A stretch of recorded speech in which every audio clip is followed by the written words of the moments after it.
Subscribe to Color Frames. IPL mega వేలానికి ముందు రోజుకో అప్డేట్ క్రికెట్ ఫ్యాన్స్ని అలరిస్తుంది. ఎందుకంటే ఈసారి మెగా వేలంలో భారీ మార్పులు జరగొచ్చు. అలాగే ఆయా జట్ల కెప్టెన్లు మారే అవకాశం ఉంది. రాబోయే సీజన్లో కేఎల్ రాహుల్ లక్నో సూపర్ జైంట్లో కొనసాగే అవకాశం లేదు. రాహుల్ లక్నో వేడాల్సి వస్తే ఖచ్చితంగా వేలానికి వస్తాడు.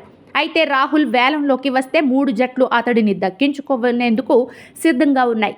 నిజానికి కేఎల్ రాహుల్ తన ఐపీఎల్ కెరీర్ని రాయల్ ఛాలెంజర్స్ బెంగళూరుతో ప్రారంభించాడు. రాహుల్ లక్నోని వీడి వేలంలోకి వస్తే రాహుల్ని దక్కించుకునేందుకు ఆర్సీబీ సిద్ధంగా ఉంది. రాహుల్ కోసం ఆర్సీబీ భారీగా వెచ్చించే అవకాశం ఉంది. అయితే అంతకుముందు ఆర్సీబీ ప్రస్తుత కెప్టెన్ ఫాఫ్ డు ప్లెసిస్ను తప్పించిన తర్వాతే రాహుల్ని చేర్చుకుంటుంది. రాహుల్ ఆర్సీబీలోకి వస్తే ఆర్సీబీ కెప్టెన్ అతడే అవుతాడని అందరికీ తెలుసు. కోహ్లీకి రాహుల్ తోడైతే ఆర్సీబీ బలం పెరుగుతుందని విశ్లేషిస్తున్నారు.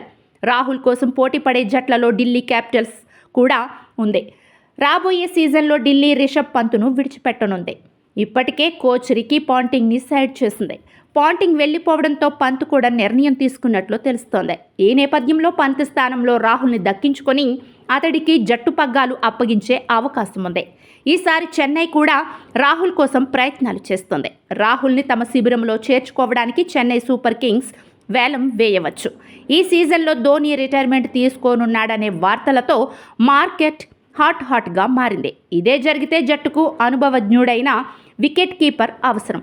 అందువల్ల చెన్నై జట్టు కేఎల్ను కొనుగోలు చేసే అవకాశం ఉంది. వీడియో మీకు నచ్చినట్లయితే ప్లీజ్ లైక్ చేయండి, షేర్ చేయండి, కామెంట్ చేయండి.